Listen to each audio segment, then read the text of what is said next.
Now at 7, polls across Virginia are officially closed. Those still standing in line, though, should stay in line to cast their ballot.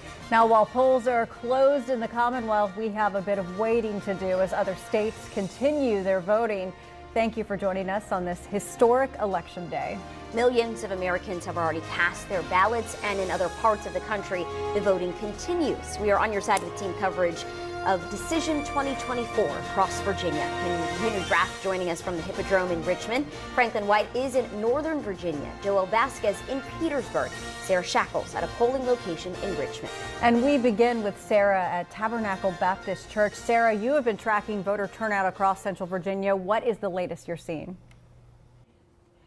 Rachel, that's right. Richmond's registrar, Keith Ballmer, tells me this church behind me was the busiest voting location in the city today, with roughly 1,300 ballots cast here, and about 60 of those provisional. Richmond, along with many other surrounding counties, reporting strong early voting totals and some busy periods at the polls first thing this morning and then again in the evening. I still noticed a steady stream of voters at the schools, churches, and community centers I visited throughout the day. But one significant thing poll workers saw as well this election, as opposed to years past, is the higher than expected number of in-person voter registration requests.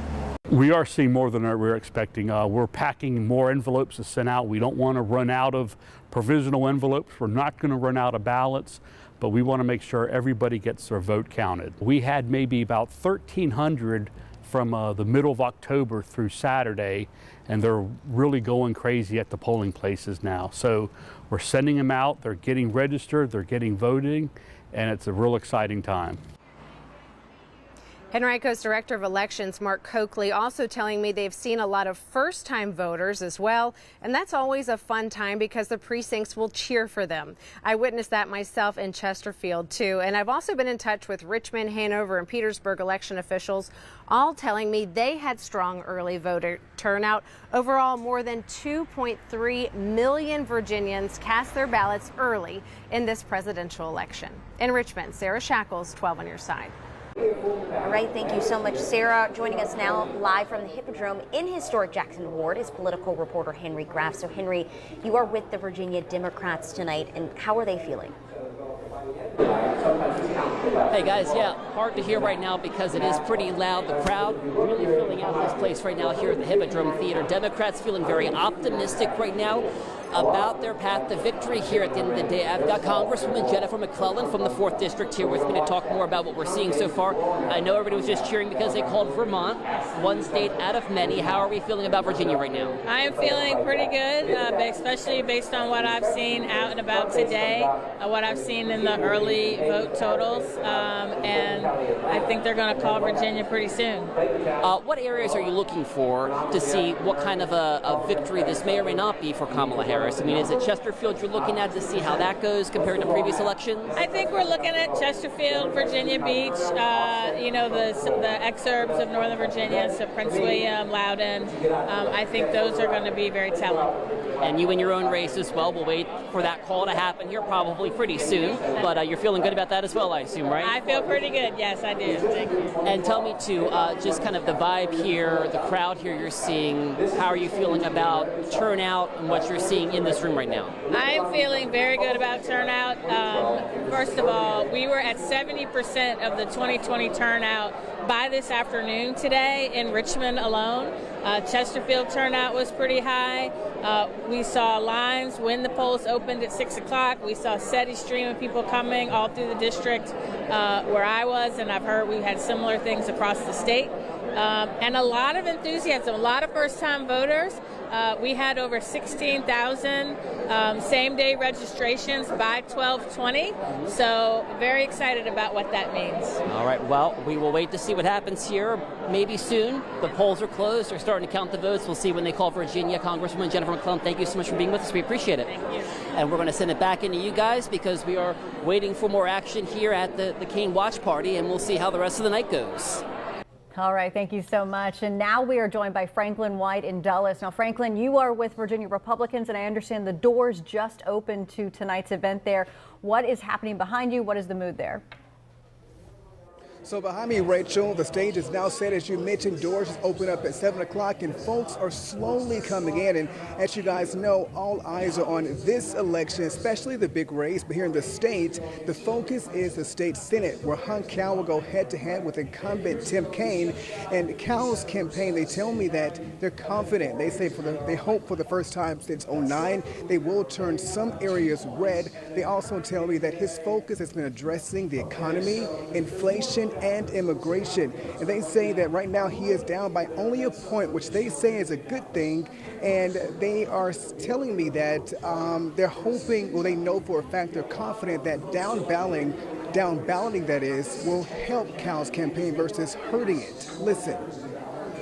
And I think any time that an incumbent is on the ballot, they might have a down ballot advantage. But in this case, I think Tim Kaine's record, it works against him. And so I think Hung Cao being just below President Trump on the ballot, along with President Trump's endorsement, he's going to get more votes and pull people out of areas where they've never voted before or they've never voted Republican before. If you remember, he actually did this in 2022 when he ran for Congress. He got a higher percentage than we'd seen in a while there. And so once again, back here live, doors just open up at 7 o'clock. The stage is set behind me. Folks are coming in. We're also watching our local congressional districts. We'll bring that to you once those numbers come in. Reporting live in Northern Virginia, Franklin White, 12 on your side. All right, thank you so much, Franklin. And joining us now to take an in-depth look at all of the races on your ballot is our political analyst. First, we'll start with Dr. Ernest McGowan, the University of Richmond. We are so fortunate to have you every year with us. Glad to be here. And we also have from the Virginia Mercury, Marcus Schmidt with us. Thank you so much for your time as well. Thank you. Thanks for having me. Marcus, we want to start with you. We know today that you attended 3 of the soon-to-be 4 press conferences from the election commissioner, just giving an update on voter turnout and probably many other things. So just give us an update from what you heard and what you learned from those. Well, we didn't really learn much today. It's been actually fairly quiet for what we consider such a contentious election this year. But I think what was noteworthy, and I asked Susan Beals, the Commissioner of Elections, about this, we had about between 15 and 17,000 provisional ballots cast tonight. By this morning. So this could obviously change over the day. This is significant because we're looking at the lawsuit that made national news. The legal drama over Governor Youngkin's executive order that removed up to 1,600 voters from the voter rolls. So these people, when they feel they have been unrightfully removed, they can file provisional ballots. So this is why this is an important one. We also noticed, and this is interesting that Susan Beals announced that today, they had a really big uptick in same-day registrations on colleges and universities. Colleges, wow. So, and they actually had to dispatch additional elections officials to help out with that. So that shows actually some favorability probably for Democrats in this regard because they tend to, be supported by younger voters. Yeah, and Ernest, we've been watching this come in, and you keep seeing us look at our computers right here, all of us, because we're watching as some of the states have already been called. We're seeing Vermont has been called for Harris, Indiana and Kentucky have both been called already. No surprises there for Trump. No surprises at all. Pretty reliable red states that we're looking at in the South and Vermont as well. We may have seen something with Andy Beshear, the governor. Maybe that would have helped out Harris a bit when he was being talked about for vice president. But things appear to be going to plan. And across the country, I feel like we've seen this on social media. We've seen this just on our television, with voters out there talking to people.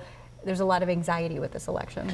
That there is. Elections have consequences, and elections are important, but I'm seeing a lot of the polling where democracy is ranking as like one of the most important issues that voters are voting on. And so if that is the case, because both candidates are saying the other is a threat to democracy, but when that kind of rhetoric gets out, it's going to raise people's emotions. And so I've seen it with my students. I've seen it with just regular people that I'm talking to. It is a very important election.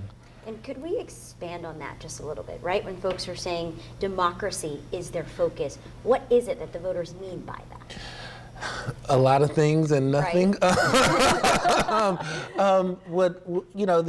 They're basically saying that they don't like the way that the game is being played. They don't like how the rules are going, and so they think that the other side is not playing fair. And so if the other side does end up winning, there's this chance for unfairness. Of course, President Trump has been saying that forever, that, democracy is this state. He's already talking about the election possibly being stolen, votes and things like that in Pennsylvania. So I think it's going to be the same kind of refrain as the past. Interestingly, I think that Kamala Harris took a bit of a harder line on this whole idea about democracy, a little less statesmanly as Joe Biden would have been. So I don't think that did anything to tamp down the anxiety or the rhetoric. All right. Although you can say that the fascism play that had been seen played out on social media, it's been coming from both sides. So the other accusation is Donald Trump would be a fascist if he's reelected for a second term. But there's also some Republicans who are insinuating that Joe Biden, the administration, is already authoritarian because of some of the executive orders that they have done, or the college, the student loan forgiveness programs, that these are actions that haven't been signed off by Congress. So that's, we're looking at it from both sides. Well, we appreciate both of your thoughts, and stay with us because we're going to come back to you in just a little bit, because millions of Americans across the country have cast their vote to see who will be the next president of the United States, as we've been talking about. Polls, again, are now closed in Virginia. If you are in line, you can stay there, but polls across the majority of the U.S., they are still open, Jasmine. They are. Washington correspondent Josh Rotenberg is joining us from our nation's capital. And Josh, while we wait for those results to come in, what are you looking out for in the race for the White House? Yeah, good evening, Jasmine and Rachel. So two things that we're watching here in Washington is specifically when it comes to the Republican Party. How many Republicans are actually going to vote for former President Donald Trump? Because if you go back to the primaries, there were a significant amount that did not vote for him. If you go to a state like Michigan, that number was up to 27%. In North Carolina, it was 23%. In Arizona, it was 18%. In Georgia, it was 13%. So do they vote for the former president? Do they change their mind and go vote for Vice President Kamala Harris, or maybe they just sit out this election altogether? We're waiting to see what happens there. And then also when it comes to the gender gap, we know that Kamala Harris has a strong lead when it comes to women. Donald Trump has a strong lead when it comes to men. But when it came to early voting, women outpaced men in this country by more than 10%. So does it stay that way? Does that gap close a little bit? Obviously, we're tracking that and we'll see what happens. And Josh, the balance of power in both chambers of Congress is also up for grabs. How are things looking with the House and the Senate right now? Yeah, so never in one election cycle in the history of our country have both chambers of Congress flipped in the same election cycle. As of now, Democrats control the Senate, Republicans control the House, but that could change tonight. Let's start in the Senate, where Democrats have a 51-49 advantage as of right now. It is looking as if Governor Jim Justice of West Virginia will likely take Democrat Joe Manchin's seat in West Virginia, making that from 51-49 to 50-50. Now, what happens in deep red Montana? What happens in deep red Ohio? John Tester and Sherrod Brown, they are fighting for their political lives. If Republicans could flip just one of them, then ultimately they would have control in the Senate. And then in the House side right now, we know that there are vulnerable Republicans in New York and in California. If Democrats could flip just 4 seats when things are all said and done, then they would take back control of the House, and Hakeem Jeffries would become the first black speaker of the House of Representatives. Josh Rotenberg reporting live from our nation's capital. We thank you so much. In Richmond, voters making another big decision at the polls today as they choose who they want to be their next mayor. With 5 options on the ballot, it could be anyone's to win, though it may not be whoever gets the most votes. Richmond reporter Madison McNamee has the latest on the race. Well, polls just closed here in the city, so it's still a bit too early to tell who is dominating in each district, which is going to be a key part of tonight because someone has to win 5 districts in order to become the next mayor. Now, with 5 candidates on the ballot this year, that could be a difficult task, and if no one can win 5, we will see a runoff election in December. If that happens, there's very limited time for the next mayor to choose their administration before taking office in January. The candidates are Andreas Addison, who currently represents the 1st District on City Council, Dr. Danny Avula, who helped lead the city through the pandemic and has worked under Governors Northam and Youngkin, Michelle Mosby, who previously ran for mayor but lost after serving as City Council president, Maurice Neblett, who is a political newcomer but activist in the Richmond community, and then Harrison Roday. He has experience working in private equity and now runs the nonprofit Bridging Virginia.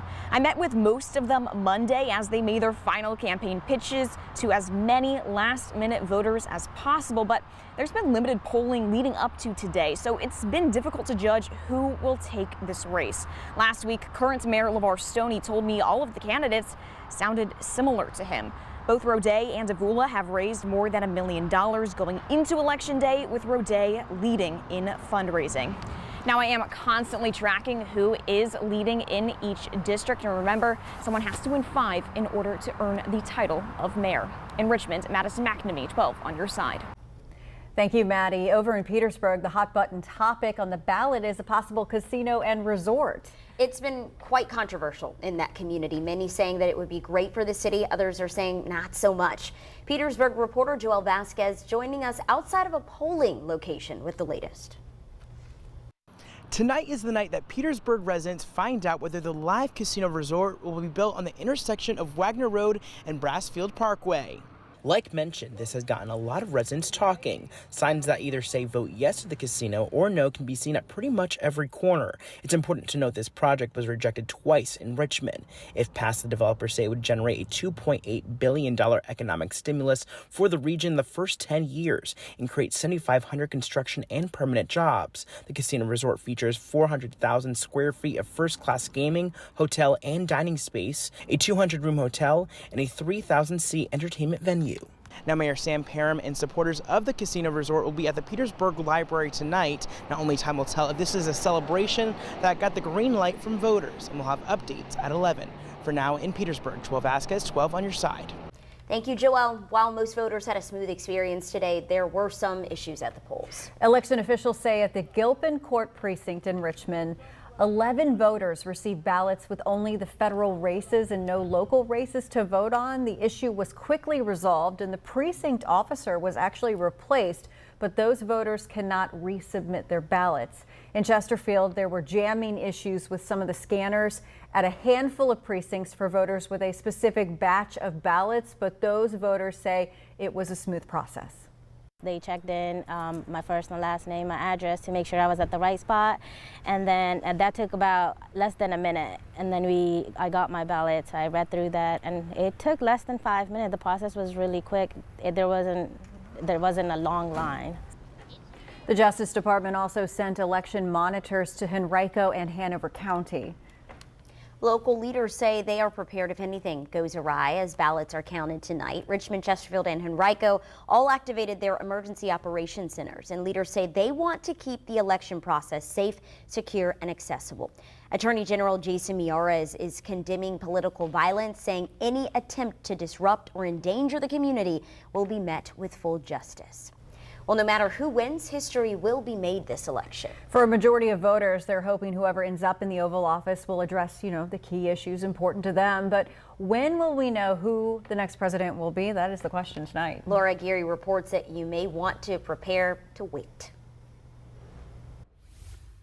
Women's reproductive rights. The economy, more than anything. Border's huge for me. I want our country to heal. I want to move past this. Cornerstone issues driving massive voter turnout in several states today. In battleground Pennsylvania, Philly's district attorney says he's seeing more aggressive behavior than in the past, with his office investigating about a dozen calls from polling places. He's got a message for troublemakers. We do have the cuffs. We do have the jail cells. We're not playing. F around and find out. A couple Pennsylvania counties reported minor technical malfunctions with some voting machines, but voters could still cast their ballots. A judge granted one county, Cambria, extended hours to accommodate. I am completely confident in our ability to run the elections fairly. and all of our voters' ballots are going to be counted. Georgia had its share of phoned-in threats today. In one case, voting was briefly disrupted at 2 locations, bomb threats that were found to be non-credible. We identified the source, and it was from Russia. They're up to no mischief, it seems, and they don't want us to have a smooth, fair, and accurate election. An election that may take a while to tally. Election organizers urge patience. It's hard to predict when people will be able to wake up and know the result out of Pennsylvania. I just want to assure the American public that it will happen, but it will be sometime after midnight. The nation's last polls don't close until 1 a.m. Eastern Time Wednesday morning in Alaska. I'm Laura Aguirre reporting. All right. Are bringing back in our experts here. We have Marcus Schmidt, a senior politics reporter and deputy editor with the Virginia Mercury. We also have political analyst Dr. Ernest McGowan with the University of Richmond. If you notice, you're watching right now, our ticker at the bottom of the screen has started. We're seeing some numbers come in. This doesn't mean things are official, but we're seeing some numbers come in. Yeah, I think Virginia only has about 1% reporting right now, so a long way to go in Virginia. We're getting information in. But Marcus, what we're seeing right now, the calls in Indiana, Kentucky, and for Trump and Vermont for Harris, no surprises here at this point. No surprises at this point. And in Virginia, it's going to be the same way. We're going to see probably, and we already see the first numbers coming in. For Tim Kaine, they're not looking too good right now. Hankow has a lead. Robert Whitman, that was expected, and the first district has a lead. So, I mean, usually the Republican rural areas, they're the ones who are reporting first, and then Fairfax County, Northern Virginia, they come later. It's because those are the larger districts and more populous areas, so it takes longer to count. Exactly, yes. All right, and what are you? No surprises for you at this moment? No, not at all. And you have to remember, in 2020, there were like 4 million votes that were cast for the president, and so having 1% in is it doesn't really mean a lot. There are a lot more votes to go. And there have been no calls for Virginia or anything yet, so we know that we're going to get a lot more votes in. We've heard around 7:30 to 7:45 hour from some of our reporters on the ground there. You've covered a lot of the congressional races. There are 2 on the map that everybody's watching outside of Virginia, right? It's 2 and 7. There's a lot of the 2 is going to be close. Missy Cotta Smaisel, I always struggle with her name. And Jan Kiggins. That's going to be a close race. Kiggins won the district with 52 to 48% in 2022. It's also a district that Youngkin won in 2021 with 54 to 44% of the votes. But there's a lot of money flowing in this district, and Smaisel has raised $6 million compared to the $2.9 million that Jan Kiggins has raised. So we'll see how this plays out, but it's too early to really say anything yet. That was a race with just some of the last polling showing, a Wasson Center poll showed just a single point between those 2 candidates. Yes, that's going to be a close one. And then 7, you've been watching that. That's Spanberger's seat. That's a seat that everyone here is familiar with because it used to be in this district in our area. Then it was moved up to Northern Virginia with a sliver of it in our area. Exactly. Yes, it was weird because they moved me out. So actually, they moved me to the first, and it was weird because I was looking at the map and I saw where it was going further east, and I was like, I don't know these people. Like these are my new friends, these are my new family, but like I don't know their patterns and things like that. So it will be very interesting how the new 7th is, because it's a lot different than what it was for Abigail Spanberger, because that Richmond anchored it. Henrico anchored it, and so it'll be interesting to see what the more rural areas are like. And I think it's important to note that in this district, we've seen the most money injected into this race. Yes. I mean, we have Eugene Vintman, the Democrat, has raised $15.7 million. Derek Anderson, the Republican, $2.9 million. Wow. This is significant money. Yes. Wow. And I'm sure a lot of that money is coming from out of state, like we were talking about. And these are the ones out of state they're watching. We have a lot to watch of the 11 congressional districts here. Right. But, yeah. Absolutely. We will continue this conversation. We've got about an hour and a half left to chat, but let's get to some kind of lighthearted news. This election day is one Virginia woman's 85th election working as a poll worker. 89-year-old Pauline Gearhart is the longest-serving election officer in Fairfax County. She is a familiar face for many, greeting voters as they arrive and then sending them home with a small token to remember election 2024.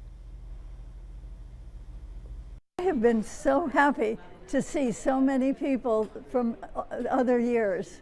When did your passion for voting begin?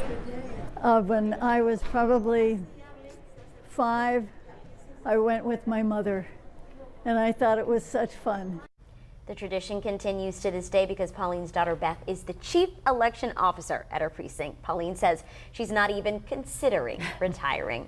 We thank you so much for joining us, and you can see the latest results. They're coming in live. Just head to 12onyourside.com. Okay, so if you're watching us on the CW right now, head over to NBC for more in-depth coverage. If you are streaming us right now, we are going to be right back in just a moment to have many more conversations with you, bring you results as they come in. Stay on this feed. You will see us on your TV in just a moment. Riley Wyant is going to have an update, so turn it on, NBC 12 on your side. And we will see you right back here in about 5 minutes. Stay with us.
Welcome to this Decision 2024 update. I'm Riley Wyant. Polls across Virginia closed just about 30 minutes ago, and results are starting to trickle in for us.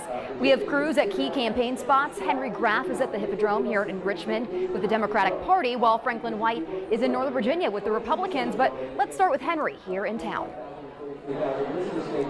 Hey Riley, good evening to you. The excitement building here at the Hippodrome Theater right now. The crowd here filling up as they are waiting to see which way Virginia goes. Democrats here believe they have it in the bag when it comes to Virginia, and I'm hearing from some high Democrats here right now. They may take the state anywhere between 5 and 7 points. We'll see what shakes out here in the end, but they're having a good time here at the Democratic watch party for Senator Tim Kaine here in Richmond. Back to you.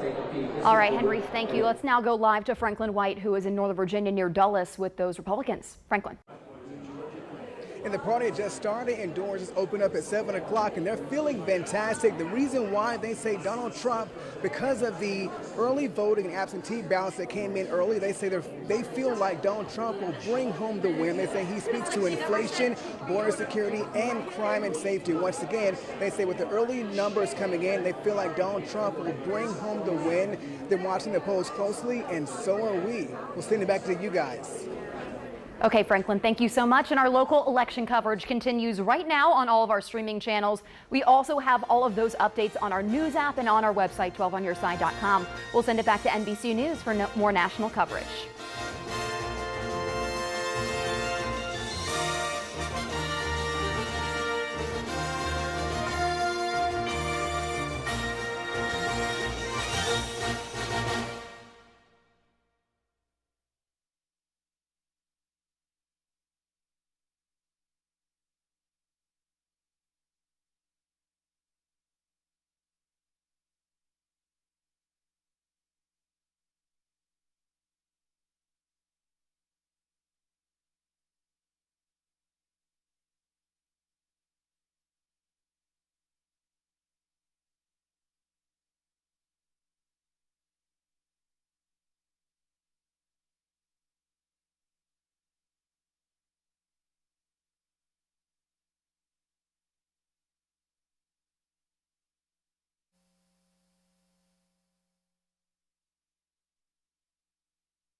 Good evening and welcome to this Decision Virginia special. This is Election Night 2024. I'm Jasmine Turner. I'm Rachel DePompa. We're going to be with you all evening. The polls are closed and results are coming in as we speak, and we are streaming with you all this evening, and we are joined right now by some excellent panelists with us. We're so excited to have you. Dr. Ernest McGowan, a political science professor at the University of Richmond. We appreciate your time as always. Thank you. Yes, thank you so much. And senior politics reporter and deputy editor with the Virginia Mercury, Marcus Schmidt, joining us tonight. We're so glad you could be here. Thanks for having So we me. have some news to share with everybody. NBC News is now calling West Virginia for Trump. So that's Indiana, Kentucky, West Virginia. We have Vermont for Harris. It is very early right now. None of these are a surprise, would you say, Marcus? No, it's way too early right now to say anything for Virginia, obviously. Yeah. But we're looking at some of the congressional races right now, and we see results of one locality out of 24 coming in. So it's way too soon to say anything significant. And it's important for the viewers to kind of understand what it means when they call a state. Yes. And generally what they do is they look for areas where one candidate is particularly strong or historically have gone for one party than another. And if those places fall in line, then they're going to actually say, okay, we expect everything to kind of serve like it usually does. And then they end up calling the races. And so when you get like the West Virginias and the Kentuckys and places like that, it would have to be like a precinct would have to come in for Harris. Yeah. Right? Or like multiple something strange. precincts. And then that's when they would hold back the call. But if everything is going according to the plan that they want to do, then they'll go ahead and call the race. And we have to remember, I know it was a long time ago, but You have to remember what happened in Florida in 2000 when they called the election based on some kind of funky exit polling. Yeah. And we all know what ended up happening in 2000. And so they're going to be a lot more cautious about these kinds of calls, particularly in these swing states. Yes. Exit polling. Let's talk a little bit about that. That's your favorite.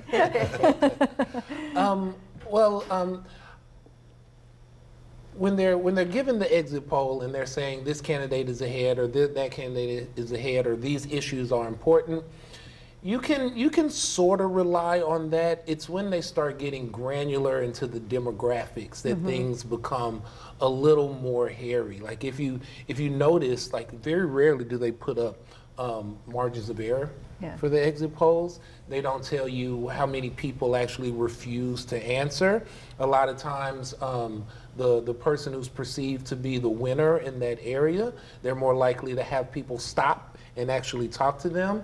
There's good research on the types of locales where they do exit polling. It's not like they do a representative sample of all polling places. So exit polls can tell you something, particularly the kind of larger issues, but when they start breaking it down into those demographics, I would be a little wary of it. And as we were pointing out, it is very early in Virginia. We don't have that much of the vote. Obviously, no one has called this state yet. We're going to get a lot more probably in the next 30 minutes or so.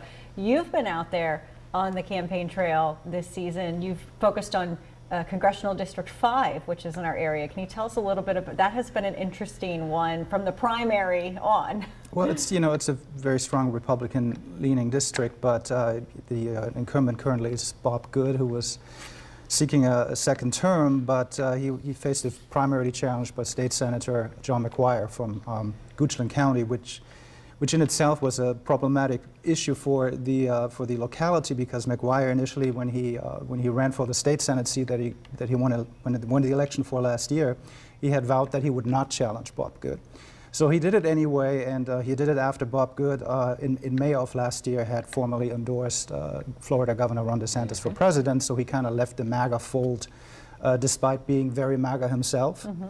And Trump doesn't like that. So early on this year already, Trump made very clear that he would not support Bob Good anymore, and he endorsed John McGuire. And it was the most costly, $10 million, the most costly and the most probably viciously fought primary battle in the country this year. Very close. It was very close. It turned out to be a recount, and then another investigation and review of the recount. And in the end, we looked at 366 votes that McGuire won out of 62,000 cast. Yes. There's another race, congressional district race that you're watching, District 9. Morgan Griffith, the Republican who is the incumbent, has been since 2011, and then Karen Baker. So let's talk a little bit about that race. Yeah, this is not a district that's going to shock us tonight. I don't expect Karen Baker to win, but she has run a very interesting campaign because, like you said, Morgan Griffith has been the incumbent since 2010. And he initially ousted Democrat Rick Boucher after 28 years in Congress. So for a very long time, this was a safe Democratic district. But then it became a very Republican district. And a few election cycles ago, Morgan Griffith even didn't face a Democratic challenge at all in the general election.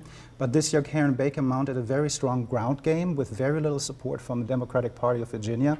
She raised very little money, only $215,000 compared to $920,000 that Morgan Griffith raised.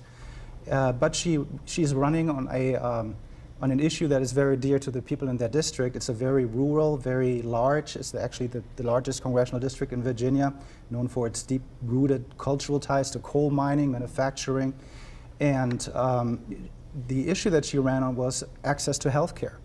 Because it really is a healthcare desert where some localities, you need to drive 2.5, 3 hours to get to the nearest urgent care center or hospital. And that is an issue I think that resonates with a lot of voters. She hasn't really run on the Democratic Party platform that much, and just basically mounted her own campaign. Okay. So we will see if she, just like Gloria Witt in the 5th, another woman who is deeply connected to the local community there, if they're going to make a difference and at least increase turnout among Democrats in those very Republican districts. I'm going to let people at home know, as far as the Richmond mayoral race, which a lot of people are interested in, we do not see any results in yet from that, so we will keep an eye on that for you as well. We are seeing more and more votes starting to come in from Virginia. Nobody has called Virginia yet. The polls have recently closed, Ernest, in North Carolina, Ohio, and West Virginia. That's when we got that West Virginia call at 7:30, but no call out of North Carolina and Ohio. What does that tell you? It's just as close as we thought. You know, when you're in a situation where the polls are so deadlocked, you know, you're going to want to take a beat before you actually, you know, call the election for someone. And one thing that your viewers should know is that both candidates have a margin of error. So the spread, if the margin of error is like 3, then the spread would have to be like 7 for there to actually be, you know, that kind of room. And so when you only see one number for the margin of error, it's because the media, we're giving you the maximum margin of error. But in actuality, both candidates have them. And statistically, what that means is that, you know, if it's 3 points, then anything 3 points above or 3 points below, they're all statistically equally likely. And so when we talk about that uncertainty, yes, you're going to get a number from the poll, but the pollster is telling you that how confident they are with that margin of error. The other thing to pay attention to is that a lot of these national polls are, they have enough people, you know, thousands of people, to where that margin of error comes down to about 3-ish. But a lot of these state polls are coming in and they're only having 400 people or 500 Just a small people. sample. Right, and so the margins of error actually expand a lot in those state polls, which is what happened, which is why everyone keeps saying that the polls were wrong in 16 and 20. If you go back and you actually look at the polls in 16 and 20, some of the polling averages that they were doing for the swing states, the fourth poll that was taken would happen in like July. Yeah. Right? Or in August. And so it's like, yeah, you can say this state is going here when you average up all the polls, but if the polls have been taken and then there have been a whole lot of more campaigning that is happening, things change. You should be less confident. You should be less confident in what the polls are actually saying. All right, well, we have Madison McNamee standing by with that mayoral race. Yes, she's been following this race closely. She has interviewed all 5 of the candidates who are running, and she's joining us live tonight from Richmond. So, Maddie, a busy, busy day for those candidates as they probably made their way to many polling places. What are you hearing from them?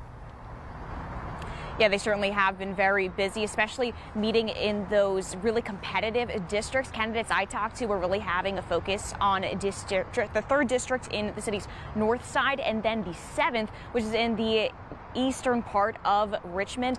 Now, here at the registrar's office, they actually just started counting votes, so we should be getting results in here really any minute. But they did tell me it takes a bit longer because they're not just looking at who gets the most votes, it's about who has those numbers in at least 5 districts. So sorting all of that out really could take some time, and I did get to catch up with each of the candidates today as well. I reached out to all of their teams, and here's what they've told me. Michelle Mosby's team says they've had volunteers at what they are considering key precincts, and I'm told Michelle has been getting great reception everywhere they've been. Danny Avula's team also says their volunteers have been excited as he met with voters all over the city. He then was also with some of the people who were in the firefighters union going from precinct to precinct. Andreas Addison's team also telling me they have lots of enthusiasm. They say voters are certainly getting fired up. Harrison Roday's team says that he was spending most of the day with some of the unions that are supporting him. Think the SEIU, the Richmond Education Association,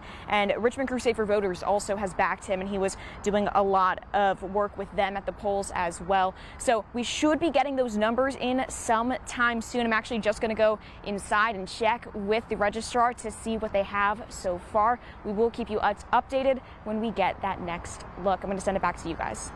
All right, Maddie, and thank you so much for all of your hard work today. That is one of the most difficult races to cover because you have to win 5 of 9. Yeah, so the vote total that you see scrolling at the bottom of your screen when you're watching us on TV, like that doesn't really exactly tell you what is going on right now. And as you can see, there are no votes. There's no votes coming in yet. She did say we could probably start to see something coming in around 7:45-ish. But one of the things that we've continued to say, specifically with the mayoral race, is that if there isn't a 5 of 9 for any of the candidates, then we may not know who the next mayor will be until December. Yes, it would be 6 weeks according to the charter from the Tuesday of the election. So that puts it, I believe, at December 17th. And then the top 2 vote getters, if there is no winner of 5 districts tonight, the top 2 vote getters will then go head to head, but it also turns into you have to win 5 of 9 districts again. So it's a very complicated situation out there for Richmond, but we will try to make sense of this for you when those vote totals start to rise. I think right now we're going to send it over to Henry Graff, who is at the Hippodrome Theater. He has been speaking. I know you just spoke to Jennifer McClellan, but what's going on there, Henry? Yeah, hello guys. We just had loud applause as we were seeing returns from Virginia coming up right now. We're also seeing some returns from North Carolina, showing Kamala Harris in the lead. Democrats are feeling very confident right now. I mean, this is a pretty hype party, and they're very excited that they're going to get hoping they're going to get their way here at the end of the night. When I'm talking to folks around here and asking them if Harris were to take Virginia, how much do you think they'll be by? People are telling me 6, 7 points, maybe as much as 10 points, and now Virginia again on the board there. Harris is ahead here in Virginia, and the crowd here reacting as that is coming in. Good news for them at this point in time. At some point today, because we are here at Senator Tim Kaine's watch party, he is expected to take the stage here behind us. Later on, we're told maybe after they call Virginia in his race, which we are still waiting on at this point in time. And then also just kind of bigger picture, the Democrats here in the state, they are, in terms of House races, they're looking at 2 competitive ones right now, really. They're looking just north of where we are, Congressional District number 7. That is a seat that was held by Abigail Spanberger. She's not running for that seat again, so it is up for grabs. That is going to be competitive. And then also, Democrats seem hopeful that maybe they can have some change in Congressional District 2. Kiggins, the Republican mayor, has been in there for 1 term so far. So they're hopeful. They are watching. They were showing Chesterfield County returns on the board here not long ago, and there was another round of applause for that because Chesterfield at this point is blue. We'll see how the rest of the night goes here, though. But it is an exciting atmosphere here. I definitely think people are hoping that they're going to have a big win here and a lot of celebrating here as the night goes on. But we will watch and wait as everybody else here is on pins and needles to see how all this goes. Great, Henry Graff, thank you so much. I'm sure we will come back to you soon throughout the night. One of the things that has been happening, as you heard and you saw people cheering in the background, numbers are coming in from different states. Now in Virginia, as it stands right now, this is from the Board of Elections site. It's showing 202,000 plus votes for Kamala Harris and then about 182,000 plus for Donald Trump at this point. Again, still early, but we're watching the numbers take big jumps. I think when we started this, we were seeing maybe 3,000, 4,000 for the both, and it's taken a significant. We're in the 100,000s now. Right. We're making progress.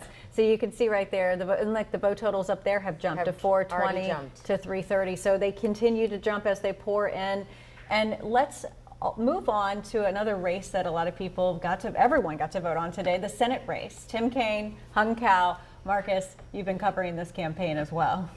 That's true, and Tim Kaine, I must say, he must be one of the luckiest U.S. senators ever. Right? I mean, when he ran for the first time back in 2012, after he finished his term as Virginia's governor, he defeated George Allen with 53 to 47%. Then in 2018, when he ran for his second bid, he defeated Corey Stewart with 57 to 41. Corey Stewart was another fringe candidate, one Republican that would do very well in the primary, but it just doesn't fare very well with the general population and the general election.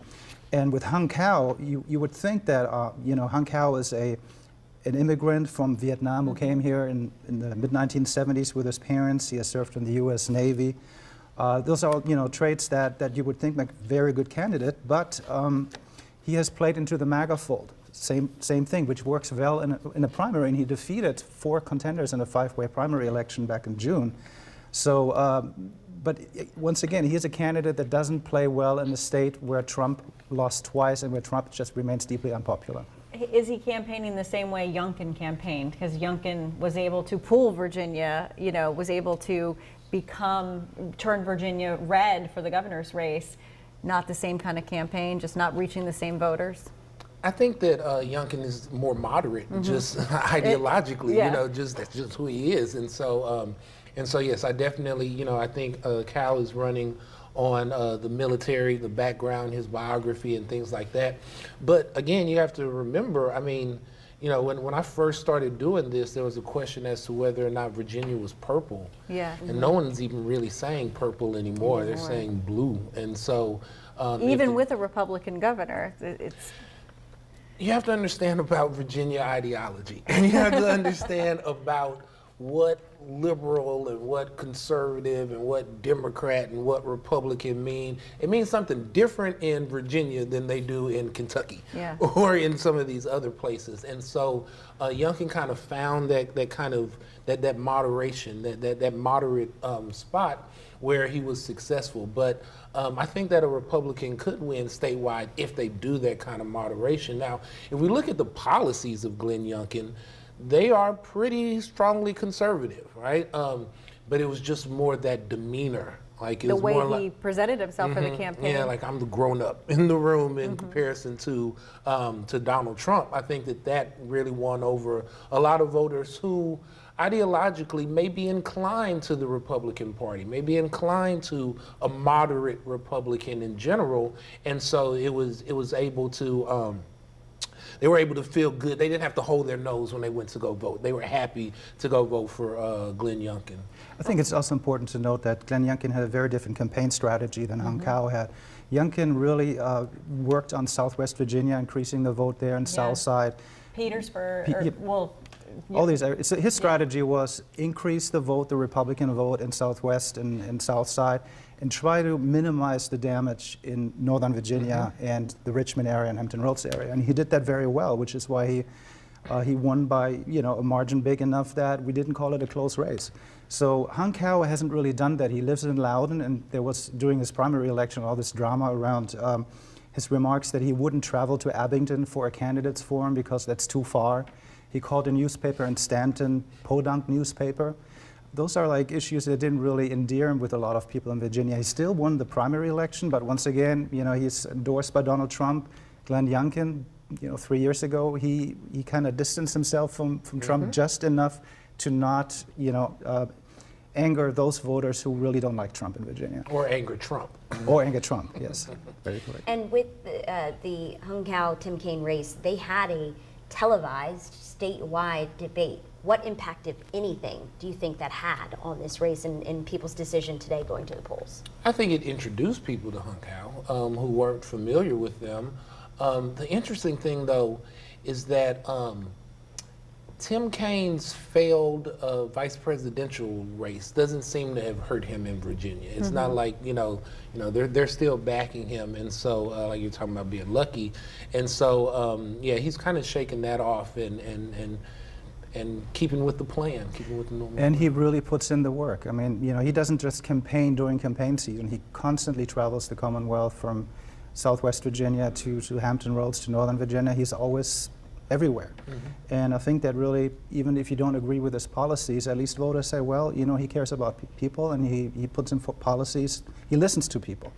Well, we have some information to give you all at home. I think we're going to put up some graphics about the Petersburg casino vote. We're starting to get a few numbers in for that, and so we have some graphics I think we can put up so you can see. It looks like yes with 748 votes in and 191 no. So right now that's 29% reporting. So we have a little bit of a ways to go, but you can see the yeses. Should Petersburg permit a casino to operate with the city limits? That is trending toward yes at the moment. And remember, Richmond, Jasmine, rejected this twice. And said absolutely not. It's not coming back as an option to put on the ballot in the city of Richmond. But one of the things about this casino is I know that the developer is saying that they would have something up and running within a year and a half if this goes through. The one in Hampton Roads I feel like took a while to even, and didn't it just start and just open up recently, and it's been several years since that vote happened. So we will see how that vote goes. Here's a little bit of video of the possible site or where this would be, but this has been a really hot issue in Petersburg, one that Petersburg reporter Joel Vasquez has been following closely. So this is one to watch, I guess, for this community. A lot of folks are saying that this could be for the economy.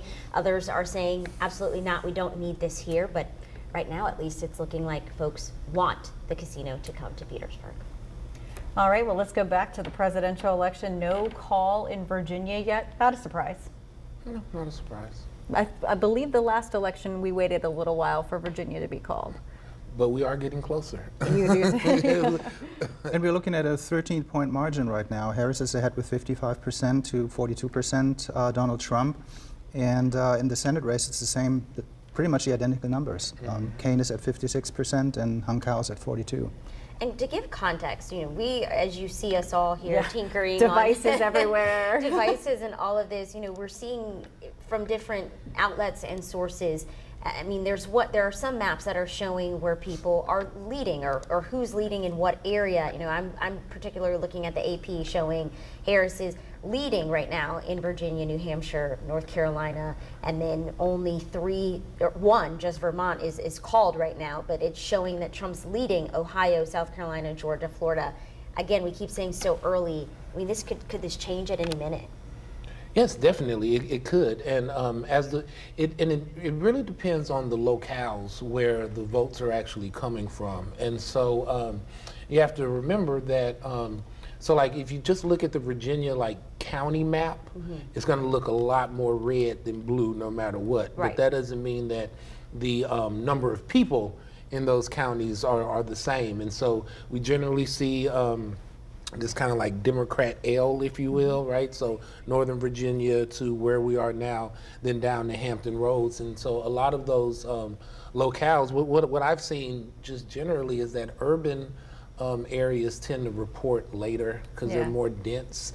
There may be people who are still in line, things like that. And so they generally report later than the more rural counties. And Ernest, I want to interrupt you here for a second because I understand we have Henry Graff standing by again, and he's got a live interview for us with Lamont Bagby. Yes. Henry, let us know what's going on there. Hey guys, I mean, again, the excitement in this room, I mean, a lot of applause as CNN is calling a number of races here. With me, though, State Senator Lamont Bagby. He's from our area here. Sir, tell me, how are you feeling tonight? And you said you were out at the polls earlier today, too. How was that? I feel encouraged. I feel 10 times better than I felt 2 weeks ago. Just seeing the energy from the young folks and the independents that have turned out what I believe is the right way, I feel extremely encouraged, and it looks like everything is turning in the right way. Talk to me about, I mean, Virginia, Kamala Harris. Talk to me about Tim Kaine's race, and then talk to me about some congressional races too. I mean, is there an overall feeling that you guys can change some stuff? Yeah, we're feeling excited here. I mean, I feel like this is going the right way in Virginia. The numbers that we're seeing so far, the early voting is what we needed to be. It looked like Democrats voted early. When I went to the polling place on Saturday, it was lines that we wanted to see. But also when we went to the polling place today, I took my daughter to vote, and then I visited a couple other voting places. It was what we wanted to see as it relates to lines being smooth but consistent. And so that's what we wanted to see. It felt like what we need in Hampton Roads and Prince William and what Leslie Meadow. It looks like what we wanted. As we wait for Virginia to be called here for the White House, whether it's for Kamala Harris or Donald Trump, if Harris wins, how many points do you think she might take this state by? Now, this is me, and I probably shouldn't be doing this because I haven't been authorized to do this, but I'm thinking she's going to get 8+% in Virginia, and I'm thinking Tim Kaine is going to get 12. But that's me. That's not the party. But I'm feeling really encouraged. I'm thinking she's going to get 8+. That's plus. I'll take 11. But I'm thinking Tim Kaine is also going to get 12. The work that they put in this year from the Democratic Party and from the people on the ground, the excitement went through the roof. I took my wife to Chicago for the convention, and we knew then that what we needed to do was to keep the excitement. And the excitement has been through the roof. I'm excited to watch her at Howard University tonight. A tear might drop down my eye, but I am excited. Awesome. Sir, thank you so much. Appreciate it. Thank you so much. And you're not running this year, and that must be a good feeling, right? Oh, it feels good to be not on the ballot. Thank you, sir. Appreciate it. All right, we'll send it back in to you guys because, again, the feeling here very positive right now. And you heard his predictions there. We'll see how it turns out here in the end. If Kamala Harris takes Virginia, which it looks like it could happen here in the end, we'll see what that point spread is and if it's what the state senator actually said. All right, Henry, thank you so much. And, you know, since we just checked in with Henry on the Democrats, I think we need to move to the Republicans up in Northern Virginia. Franklin White standing by in Dulles for us. And Franklin, you are speaking with Rich Anderson, who is the chair of the Republican Party, so we'll just let y'all take it away now. Right, I'm speaking to him. He's right here with me. So how are you feeling tonight? What's the mood here for you guys? Well, the mood here is pretty good. If you look out over this audience, this crowd is going to swell up even more as the night goes on. But I'm feeling very good about President Trump's chances in Virginia. The other side likes to say that there's this huge gap, but those have been outlier polls. We've seen a number of polls that have it within the margin of error. So the thing I take away from that is the polls are all over the place. So I've instructed our people for weeks now, work hard like we are 10 points down, because that's the surest pathway to success. And for that reason, I think its spirits are upbeat on the Republican side. Talk about how early and absentee ballots played a role in why you guys feel so fantastic right now. Well, several years ago, we began the long journey of trying to alter the Republican culture, the Republican view on early and absentee balloting. And Governor Youngkin and his team played a major role in that. The Republican Party partnered with them, the Republican Party of Virginia. And in the end, I believe we've made major inroads in changing that culture to where people can have confidence in the safety, the security, the transparency of the early voting process. Do you believe you guys will turn some areas red that were previously blue in the state? I'm sorry, say that again. Do you guys believe that you will turn some areas red that were previously blue in the state? Oh, well, I believe we can. I believe we can. One of the things we must do, though, is in blue areas even, we want to take a greater measure of the vote. We want to take a greater share for our Republican candidates, meaning Northern Virginia is tough. It's tough for Republicans, just like Southwest is tough for Democrats. And so in this area, what we want to do is lose the northern part of Virginia by a lesser amount and then drive out turnout to offset in our more rural and downstate parts of the state. They're very valuable. They're very reliable voters. And so that was a strategy that was employed very successfully by the Youngkin campaign in 2021, and that's one that is being used today. And tell me, why do you think your candidate speaks to voters directly? Well, I believe that our candidate, President Trump, he's experienced. He's been here before. This is his third major campaign. He has a record to run on of success during his first term. Secure borders, booming economy, affordable cost of living, strong military, respect overseas, all those things taken in the collective. People know what he was and therefore what he will be. Those two terms, of course, were sandwiched with this central term, this in-between term, by the Harris-Biden administration, and I think people are not very pleased. All the polling tells us that Republicans do lead on those issues that are of importance to voters. We're already hearing claps and cheers here, so we're now an hour after polls have closed here. How are we looking so far? Well, that's hard to say. As I was coming down here, somebody mentioned to me that so far 15% of the vote is in, and that's just too little to make any sort of forecast or prediction. We just have to let it play out. This is like having a baby. You just got to wait until it's time. Thank you so much. Thanks for having me. We'll see you back to you guys in studio. All right. I love what he just said. It's like having a baby. You got to wait for a while. Lots of patience needed. We are following everything closely, getting live updates. So right now, according to the Associated Press, we're seeing several states being called right now. So I'm going to talk about what's being called for Harris. Rachel will talk about what's being called for Trump. But we're seeing Vermont, which we've mentioned before, also Massachusetts, Connecticut, Rhode Island being added to that list, as well as Maryland. All right. And we are seeing West Virginia, Kentucky, Indiana, Missouri, Oklahoma, Tennessee, Alabama, and the big prize for Trump, Florida, has been called for former President Trump.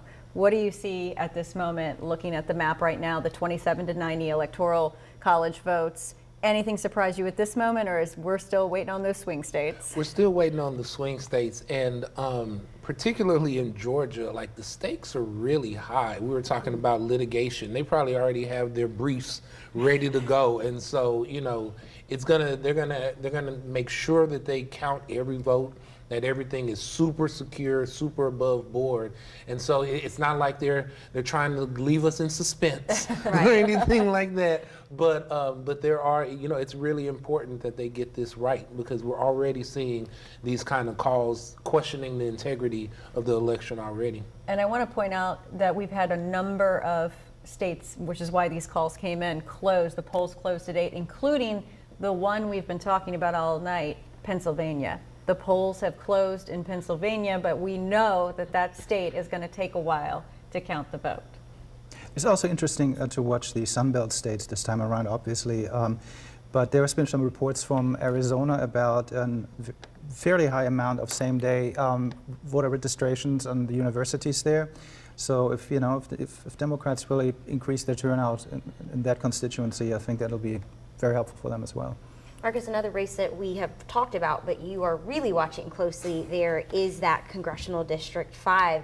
I mean, we watched it in real time. It was first, it was McGuire seemed to just really be taking the lead, but then it flipped to Witt, and now it's flipping back. So where are we at this hour? We're actually at a point where McGuire is at 53% and Gloria Witt at 45%, but considering that this is a very Republican-leaning district, that's not really too bad, because if you compare to the 9th, the last time I checked there, Morgan Griffith was up by about 50 points. But Gloria Witt is definitely fighting a hard race here, and if you look at her own locality, Amherst County, they haven't even reported yet, so her home locality hasn't reported yet. That will obviously be a good amount of votes for her as well. So I'm not saying it, I don't want to imply or give Democrats any hopes that she might win this, but this might definitely be a lot closer than the race from 2 years ago when Bob Good won against Democrat Just Throneburg with, I have to look at it, 58 to 42%. So that was an upset. And that's also a symptom of the redistricting. We're still learning how the districts are going to vote. We only have had one cycle with the redistricting, especially for, like, say, the Rob Whitman district, which used to be part of the Spanberger district that was reshaped. Like you had the suburbs of Chesterfield packed in there, which were turning for Abigail in that 7th district. So we're going to need a couple of election cycles to see how the redistricting shakes out in a lot of these areas too. And you also have to, when they do these redistricting changes, some of the candidates don't have precinct workers or I'm sorry, block captains and things like that. Right? They haven't made those kind of mobilization inroads, and so they have to build relationships with people that they hadn't before. And so just as uncertain as it is for us looking at voters, the campaigns have a little bit of uncertainty as well, because they don't have that kind of habitual voting. Sometimes they were in a district or in a locale that was clearly going to go one side or another, and now maybe they're in a place that's a little more closely contested, and so that may drive more mobilization for them. And I think it's important to note, Ernest, too, in that context, that Democrats who are running in these very Republican strongholds, the Southwest and South Side, they're pretty much on their own. Democratic Party leadership, they're not getting the money. Their strategy is they're going to focus on competitive races. That's where they're going to throw all their money at. So while they're getting some infrastructure, Tim Kaine, for example, has been providing his campaign infrastructure to a lot of the candidates in Southwest, like Karen Baker or Gloria Witt. But they really have to build their own network of supporters, and their fundraising numbers aren't really suggestive of how well they're really doing on the ground, because it's more about really the door knocking and talking to people and getting the message out. Well, we have somebody standing by live that we'd like to get to tell us about Petersburg. Yes, we've talked about this referendum for a casino. Joelle, we're seeing that right now Petersburg is leaning towards a yes. Looks like you are with a lot of people who probably did vote yes. What are you hearing tonight?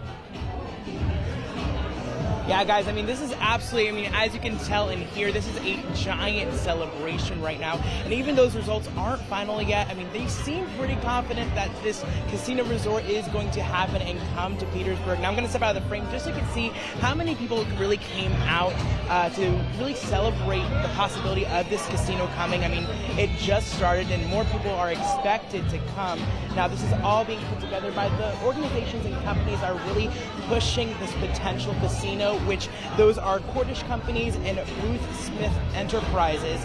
Now, earlier last week, I was actually catching up with some Petersburg residents as they were casting their ballot for this potential casino resort. And I gotta say, most of them really would like to see this casino resort come to Petersburg. A lot of them say that, Petersburg is kind of like a forgotten, or it's a historic city that's kind of forgotten, and they really would love to see Petersburg make a comeback. They think it could be great for the area, bringing in tourists and then bringing in money as well that can go towards education and just pour back into the community to really make Petersburg what it once was. Now, on the other side of that as well, other people are telling me that, they're kind of nervous that a possible casino, they're seeing those results right now. They're actually seeing our live coverage right now. But going back to those people who are not in favor of the Petersburg casino, they tell me that they're nervous to see some crime. They think that they could see a rise in crime if this casino were to come. And they also kind of just want to see something else other than a building that essentially surrounds itself with gambling. They want to see something else come to Petersburg. But obviously, we just checked those results, and nearly 80% of voters want to see this casino come to the area.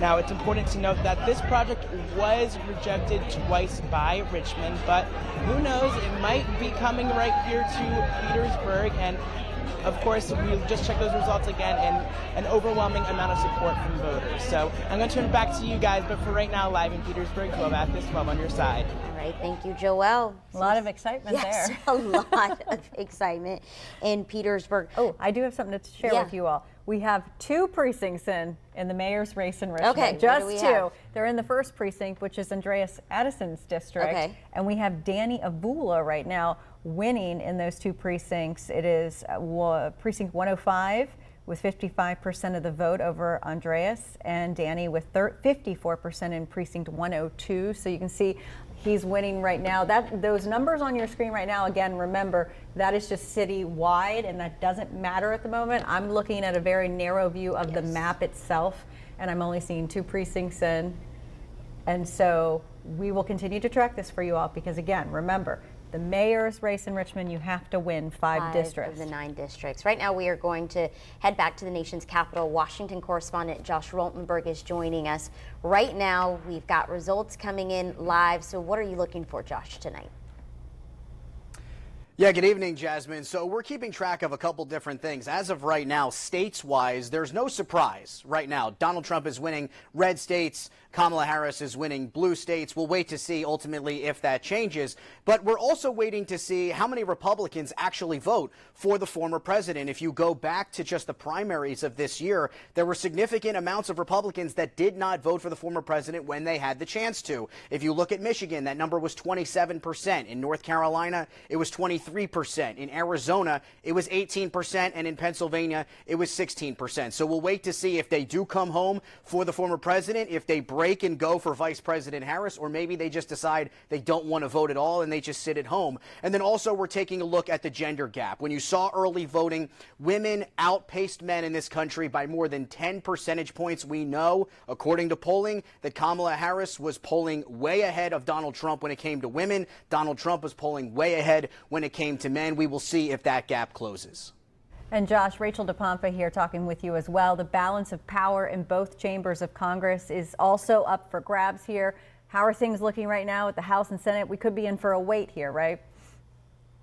Yeah, we'll wait to see what happens. And of course, in no one election cycle have both chambers of Congress flipped. It could happen tonight. But let's start where the Senate, where as of right now, Republicans just took 1 seat from Democrats, and that's in West Virginia. That was expected. Democrat Joe Manchin was retiring. West Virginia Governor Jim Justice was running in his place as a Republican. He has won that seat. So now we'll wait to see how things shake out. But as of right now, it's about a 50-50 Senate. We'll see if in deep red states like Montana and Ohio, if Democrats there can hold on to their seats. As far as the House is concerned, Republicans have a 4-seat majority. If Democrats can flip 4 seats, there are a lot of vulnerable Republicans in both New York and California. Those are deep blue states. If they're able to do that, then Democrats would control the House, and Hakeem Jeffries would become the first black Speaker of the House. All right, Josh, we thank you so much for all your reporting. No, it's going to be a long night for you all in our Washington bureau, but we thank you. Let's talk a little bit now about Kamala Harris and her path at this moment, because, you know, we're looking at the Electoral College. We're seeing Trump have a lead right now, but this is all expected. Yes, it's pretty much all expected. I'm really watching Georgia. The Harris campaign really put a lot of resources into Georgia, and they think that they can actually get it to flip because Joe Biden won it, and we see their senators and things like that. And so Georgia and North Carolina are, I think, two kind of wild cards that are out there where if they do go for Harris, then it may bode really well for the Democrats in the rest of the night. It looks like right now, you said North Carolina is one of those important states for Harris. So. Yeah, she is leading currently, and right now Trump is actually leading in Georgia. But again, like you said, Ernest, that could change at any second. I mean, it really, when you think about it, it's 8:14. Yeah, we've got a long way to go.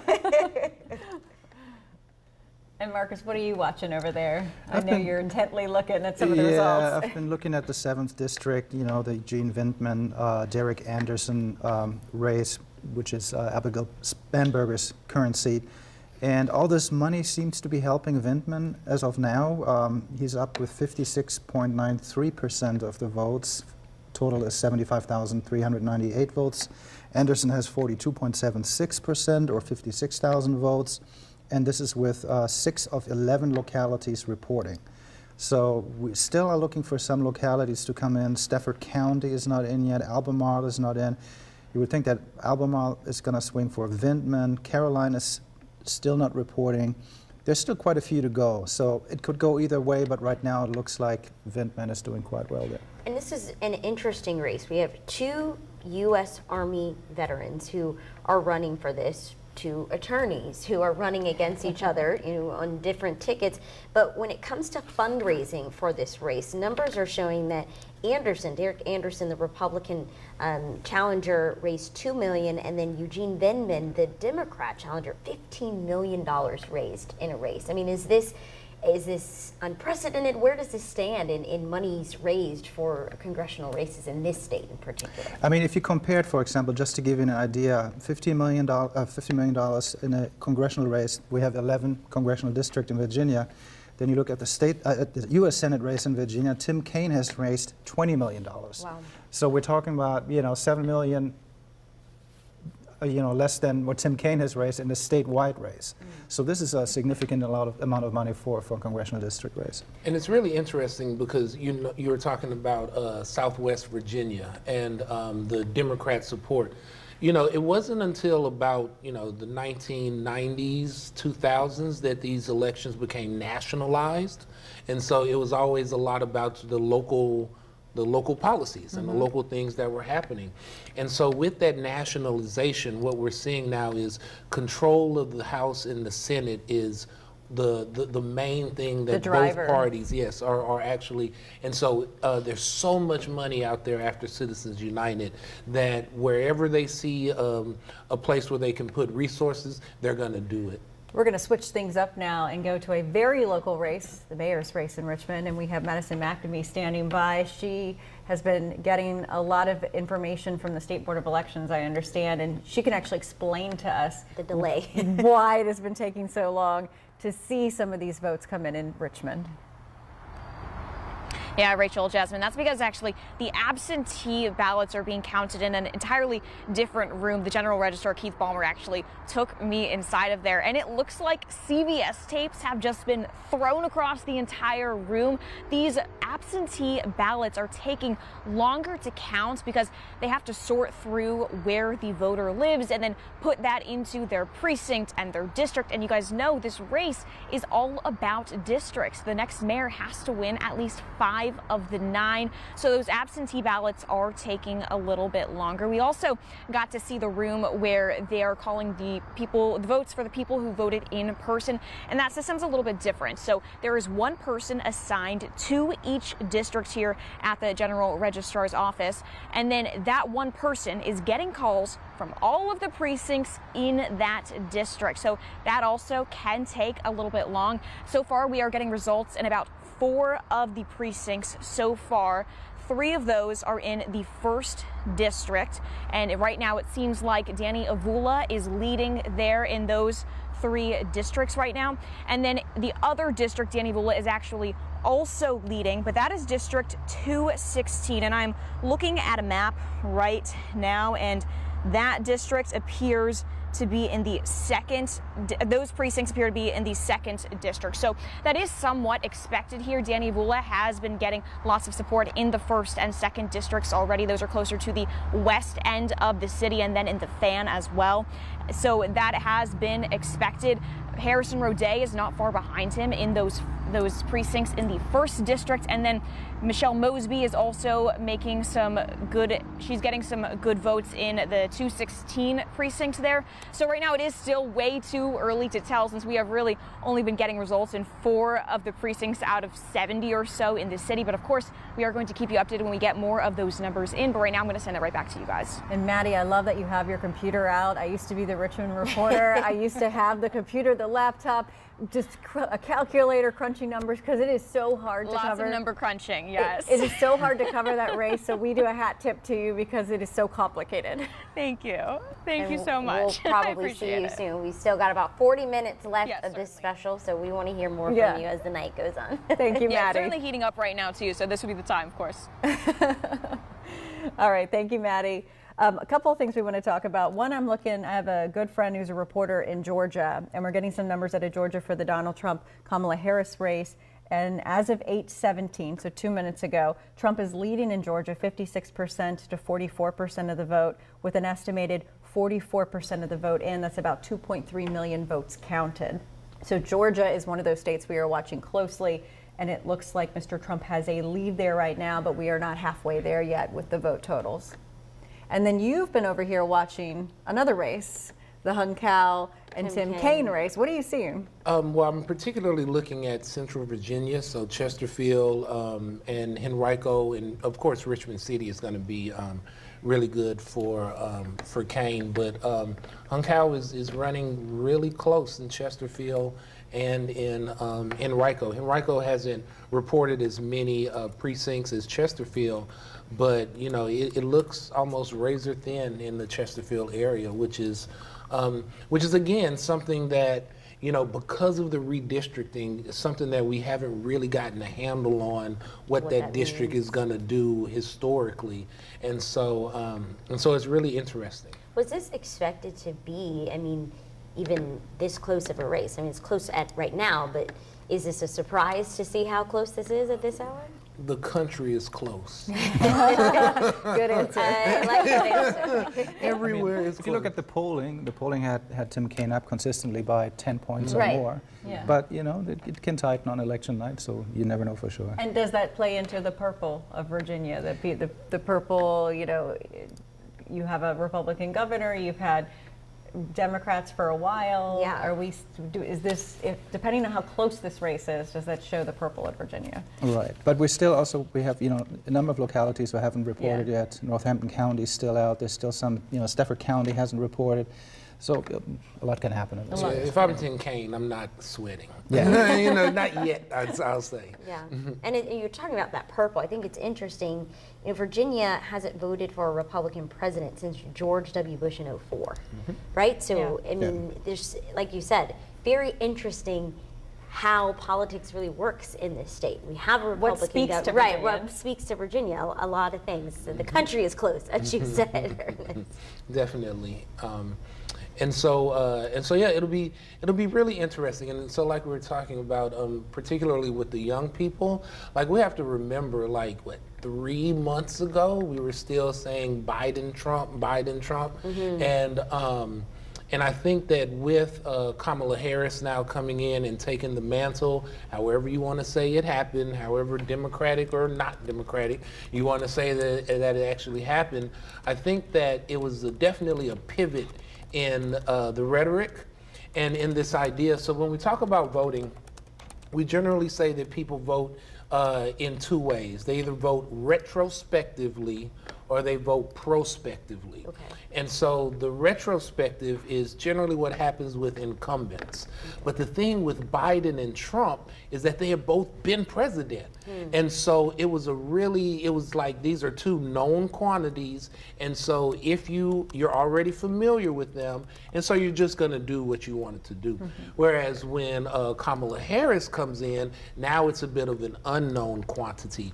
And so if there was someone where you wanted to project into the future, right? So think about it like if I already know the dance, then I'm gonna know who my partner is and what's going on. Yeah. But if there's someone who is coming up that's a fresh face, and I'm already inclined to vote for the Democrats, and maybe I was not as enthused with Joe Biden, then we can see definitely how Kamala Harris coming in is going to increase that enthusiasm.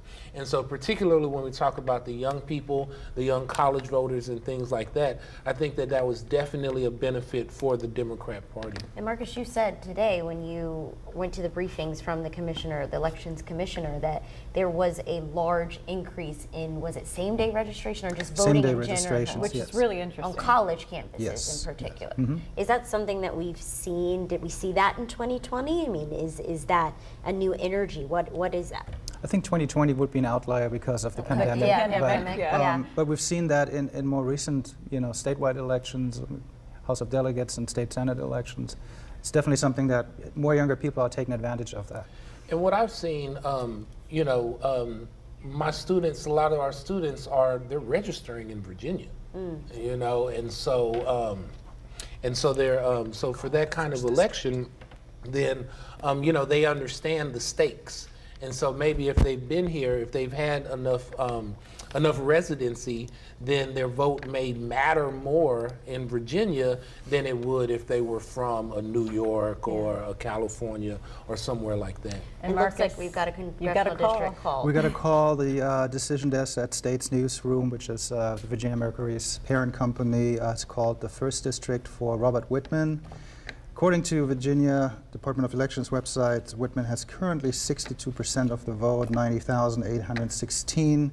Leslie Mehta has 37.76%, 55,000 votes, and that's with 13 of 18 precincts. And this is not a surprise. Not a surprise that this is called, but is it, and we won't know the final how close it is in the end. And the Associated Press just called the 8th district for Dunbar. This is also not a surprise. Not a surprise It's either. a very democratic district, 66% to 28.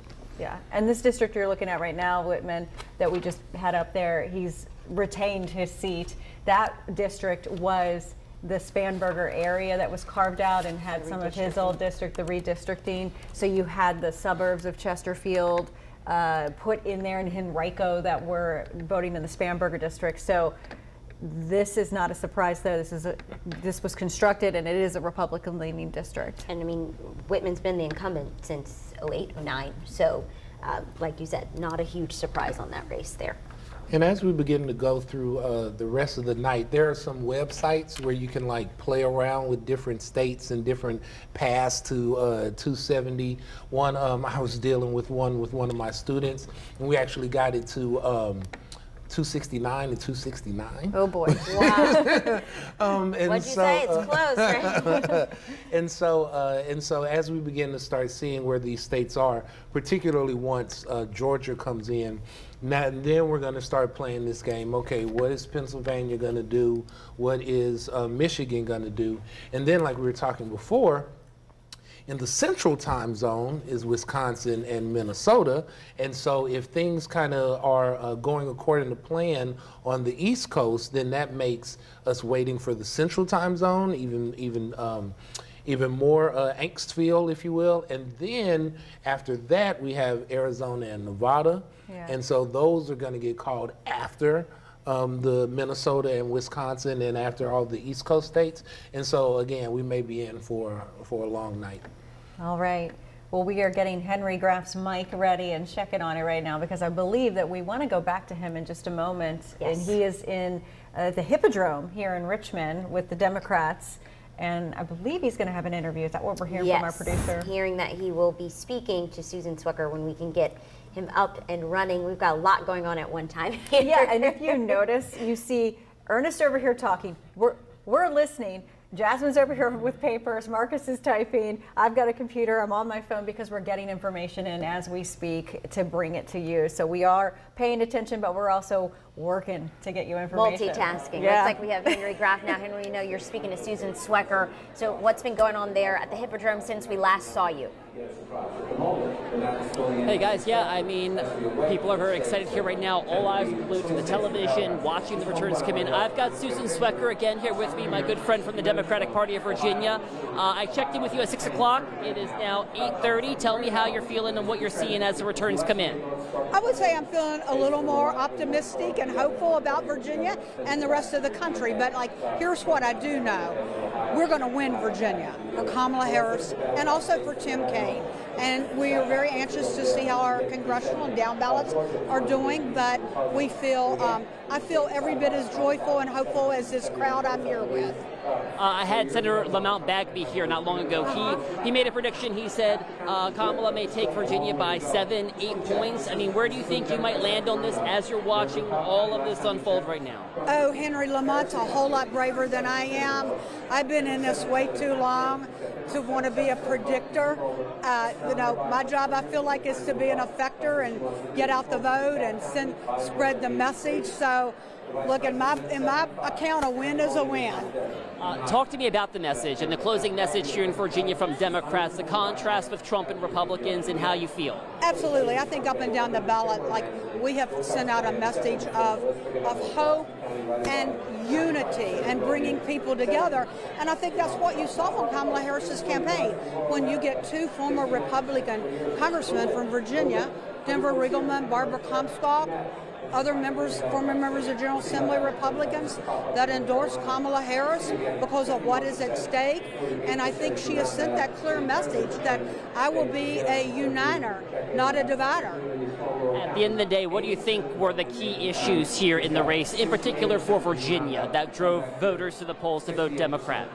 Well, I think there are so many things, but I think when you also, as Donald Trump did, come in and say, well, I'm going to take 100,000 federal jobs, move them out of Virginia, and spread them all across the country, the FBI, whatever, it is, that's a slap in the face to every family in Northern Virginia that somebody in their family works in the federal government. And it would have a devastating impact on the economy. And I'm just talking about that's how it impacts regular folks. So I would say one thing definitely that was a gift to us was him saying something that asinine. And then I guess at the end of the day, we feel good about all the efforts made here in Virginia, everything that was done here. You guys banged on every door you could and did everything you could up to the last moment. Never seen anything like it. We have left no voter behind. We have reached out to voters in every nook and cranny across the Commonwealth with an incredibly dedicated team, and that includes the Harris campaign, the Kaine campaign, all of our stakeholders. All right. Technology, again, a lot going on, so sometimes the tech doesn't really want to work for us. I know what happened. His camera overheated because he's been out there working so hard. For hours and hours and hours. But thank you to Henry, and we will get back to him if we're able to. And we now want to turn to Franklin White, who is with the Republicans up in Northern Virginia. He's in Dulles right now. Yeah, and we know, Franklin, you're speaking to Ken Nunnenkamp, who's the executive director of the Republican Party, so we'll let you all take it away. Hey guys, so we have been hearing a lot of cheers, a lot of happiness happening here. So why the cheers? How are you guys feeling right now? Yeah, we're feeling fantastic. I mean, you can see on the screen there, we have state after state getting called for President Trump. We're looking at some very historic wins tonight. I think Phil Scott just won re-election to governor in Vermont. One of the biggest things we're looking at is that the gap is so narrow. 40% of the vote is in Virginia. We've got many more ballots that are going to be counted, and Hung Cao is just edging up on Tim Kaine. So we're really excited about tonight, and I think we're going to see some great results in the next hour or so as polls continue, as votes continue to come in. You still hear all the cheers and happiness here. Polls have been closed now for about an hour and a half. Why are you guys so confident that Donald Trump, Hunt Cow, other Republicans will take the win and turn Virginia more red in some place where they weren't red before? Yeah, well, a couple of things. I mean, first of all, if we, any time that things are not going to be close, you see them called pretty much right away. So the fact that we are an hour and a half after polls closing and nothing's been called, we feel really good about that. We also feel good about the numbers coming in. I mean, you can see them on the screen right there. We've got state after state getting called, and Hung Cow is neck and neck with Tim Kaine. I think we have a lot of Republican localities that are still reporting ballots in, and we're going to see some really great numbers from them. Talk to me about how early voting gave you kind of an early look into how the race may play out. Yeah, so in Virginia we have 45 days of early voting. We had historic turnout this year. Obviously, we had very high turnout in 2020, but there were mitigating circumstances. So this year, to see over 36% turnout in early voting was a really encouraging sign. I think, too, that we've seen a lot of Republican precincts, especially around the Richmond area, Hampton Roads, and in the D.C. exurbs, that were reporting some of them over 50% turnout. They're very Republican precincts. So those are encouraging signs that we look for leading up to Election Day. And, I mean, we saw all of them. So I can tell you that right now, what we're looking at, we feel very optimistic about. Talk about Trump and Hunt Cow. Why do they speak to voters? Yeah, it's a great question. I mean, I think Trump and Hung Cow, both of whom spent a lot of time campaigning in Virginia. Hung Cow barnstormed the Commonwealth last weekend. Donald Trump was obviously here for a rally in Salem on Saturday, which was huge. I think they're talking to voters about issues that are important to them. Prices, inflation, border security, crime and safety in their own neighborhoods. These are things voters care about, and these are things that our politicians need to be doing more to address in their daily lives. And I think that's the message Donald Trump and Hung Cow are bringing to Virginians. And speaking of Hunt Cow, do you think down balloting will hurt or help Hunt Cow? That's a great question. I think that Hung Cow, Donald Trump, and a lot of our Republican candidates have been running so in line this year. They're all saying the same things to voters, and that's pretty much reflected in the totals that are coming in tonight. Where voters want change. They do not want the same old thing that they've been seeing with the Biden-Harris administration. And so I think actually there's going to be a lot more uniformity down ballot as Republicans are pitching a message of, again, secure borders, reducing inflation, putting more money back in people's pocketbooks, and making sure that crime is reduced. I think that's the message that voters are hearing from Republicans up and down the ballot, and I think it's resonating. And again, optimistic, feeling really good, right? Very optimistic, sitting here at 8:30, yeah. All right, back to you guys. Thank you so much. All right, thank you so much, Franklin. We appreciate your time out there, and it looks like everyone out there is very lively and having a great time out there, so. But we want to get back to our panel right now, and we would like to, if possible, I'm talking to my producer right now, Isabella, and your mic is still open, Isabella, so I can still hear you in there. But we wanted to see if you could pull up the numbers for former President Trump and Vice President Kamala Harris here in Virginia. We wanted to see if we could pull up those numbers and take a look. You can see that right there. It's at a 50-50, but that's with 39.4% reporting. Ernest, what are you seeing when you're digging into the numbers? We're missing a lot, aren't we? Right, we're missing a lot in in Eastern Henrico and also Richmond proper. So their reportings are still below 10%. And so Northern Virginia also appears to be trickling in a little slower, but those are, particularly for the Senate race, they have Kaine up by 10 points, something like that, which is what we would expect. But those outstanding votes in Central Virginia are probably going to lean more towards Kamala Harris. But they haven't called this yet, and the big reason nobody's called this yet is because we're missing a lot of votes to give a good idea of the trends. And I mean, a lot of precincts aren't reporting, I think, and this is just really just clicking through one by one, but Appomattox might be the closest with 8 of 9 precincts reporting right now. Obviously a smaller community, but in certain areas, Chesterfield though is one that does have a majority of their precincts reporting at this hour, 74 of 78. And Harris, at least this is on the VPAP site, is showing Harris winning in Chesterfield County. That was one of the ones I said we should watch tonight, because that was a county that flipped for the first time 4 years ago. Joe Biden was the first one to flip that in a very long time. So it would be interesting to see how Harris's margins are, if she's able to maintain that flip, or if it flips back. That could tell us how Trump is doing there. So Chesterfield, very interesting to watch in the grand scheme of things when you're looking at the statewide election when it comes to Trump and Harris. What are you seeing over there?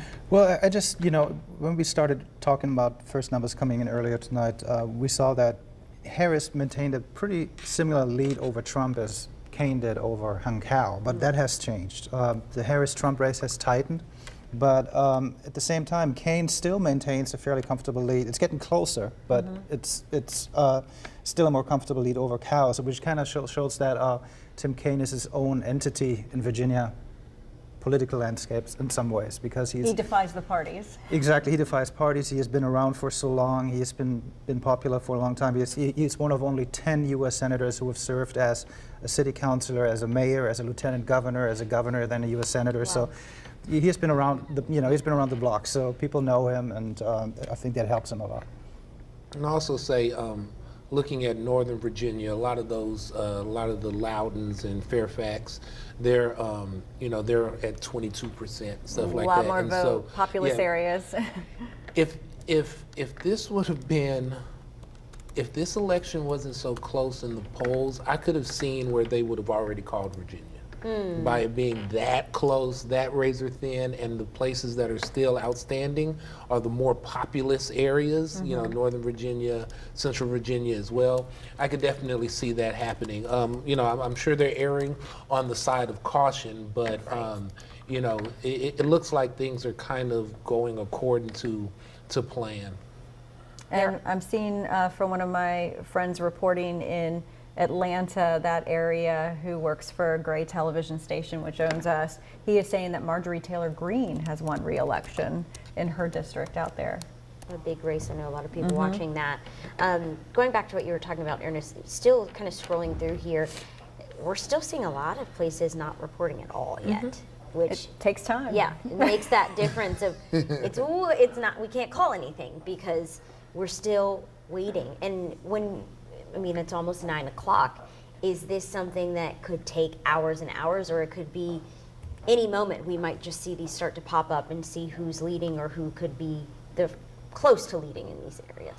The state board and VPAP, they're pretty good. As soon as they get something, they just put it in. And so I think we're looking at real time. But again, some of these locales are probably going to be more favorable for Kamala Harris. We will be waiting to see what happens, but I know that we are going to take a break shortly here. Yes, so we've seen Riley Wyant walk in the studio. Yes. Y'all can't see her yet, but we can see her, and she's about to do a hit on television, as we call it. She's going to talk about what is happening over on 12 on your side. So we're going to step away for a minute, but do not leave us on this feed wherever you're watching us, because we will be back. We say step away. We're not actually going to get up. We're going to sit here. But we'll see you in a few moments. Make sure you switch to the TV. Riley will be on in just a second.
Welcome to this Decision 2024 update. I'm Riley Wyant. We want to get you up to speed on some local election results. Let's start with how the presidential race is shaping up right here in Virginia.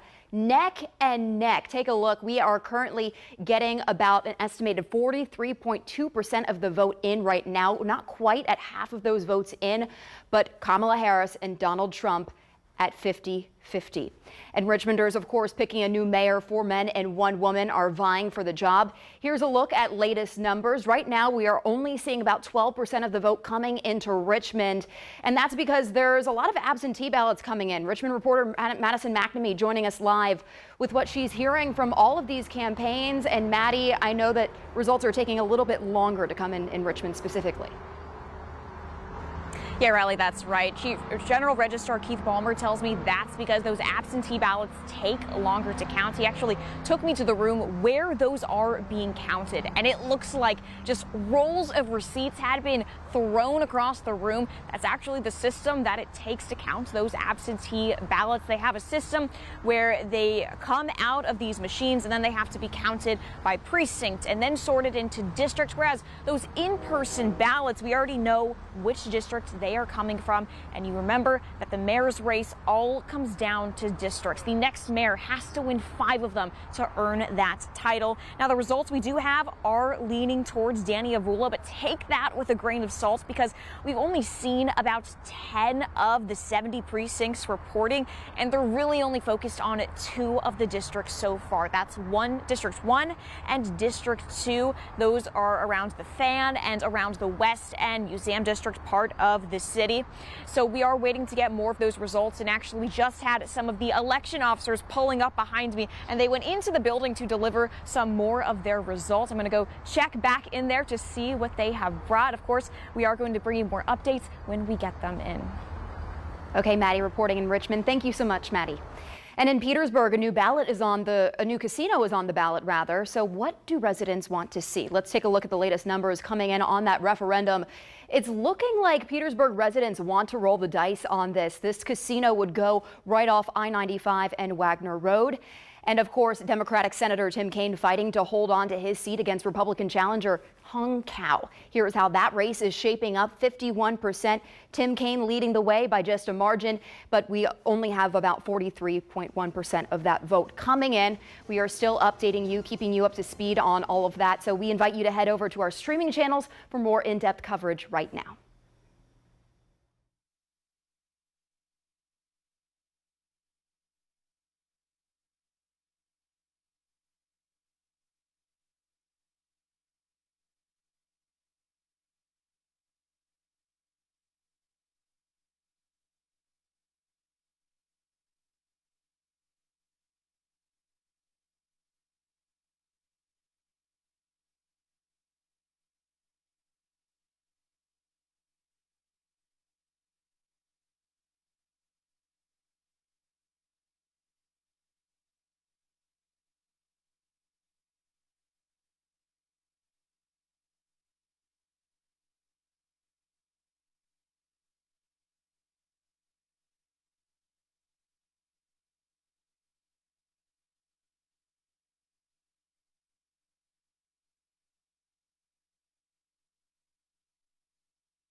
And welcome back to our streaming special here from the 12 on Your Side studios. You can see we have multiple guests here. Ernest McGowan, Dr. Ernest McGowan with the University of Richmond, political analyst for us. Thank you for your time today.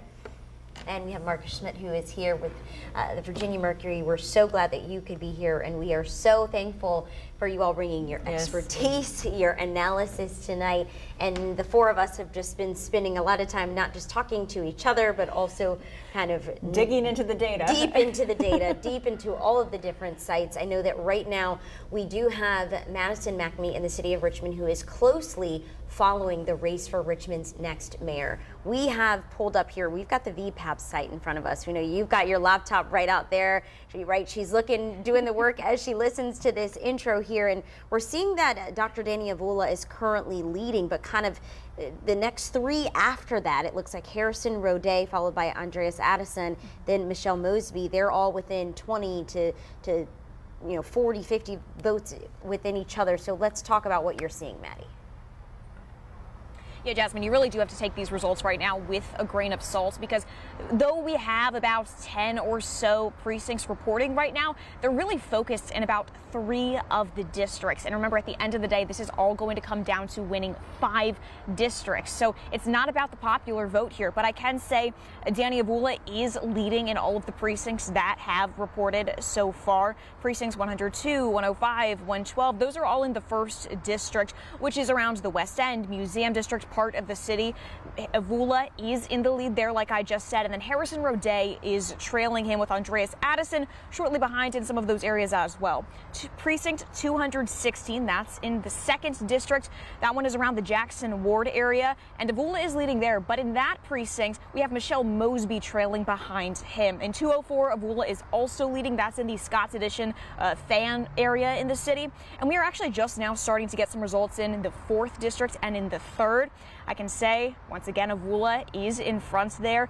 The 3rd district is the city's north side. Candidates I was talking to yesterday told me that was going to be a key district if they wanted to find a path to victory. So even though it is only the 3rd one that Avula is in the lead in right now, it could be a pretty good picture of what we could see later in the night. So he's in the lead in 302 and 308. That's near Ginter Park, and then near the Bellevue area, he's also in front. We are starting to get those results in the 4th district near Westover Hills in the city's south side. Avula is in front as well. And then in precinct 414, he's also in front, but there Michelle Mosby is trailing behind him, and then Harrison Rodet as well. South side is Michelle Mosby's home base. She was city council president representing the 9th district there back in 2016. So winning that is going to be really important for her. Of course, we are going to keep you updated when we get more of these results here. I will keep checking this computer. It'll be by my side through the night, and we will be bringing you those results as we get them in. All right, Maddie, I'm having PTSD flashbacks of doing this many nights. So I appreciate what you are doing right now. It is a journey, and we just send you our best wishes as you count all these votes coming in all the different districts to figure out who's won a district. Thanks. All right, thank you, Maddie. And we want to turn now, though, to a live press conference that is happening in Petersburg. Joel Vasquez is there now. That's where Petersburg seems like probably going to say yes to a casino. We know that Samuel Parham, the mayor, is speaking right now. So let's listen in. It's a wonderful time to be a part of the city of Petersburg, and I'm just honored to be the mayor and honored that our citizens have responded in an overwhelming way of a yes to the live casino and resort here in Petersburg. Sam, we surprised that it was basically 8 out of every 10 votes for it? You know what? I am not surprised, but that's what I was hoping for. I wanted to show everybody, because we fought for 3 years for this, and we just wanted to show everybody that we brought a project here that the citizens are proud of, the citizens believe in, and it's going to be a game changer here in the city of Petersburg and really for our whole region, restoring the city of Petersburg back to the powerhouse of a city that we are known to have in the history books. We've always been the hub of everything in this region, and it's just excited tonight to be able to bring this project into fruition after 3 hard, long years of battling.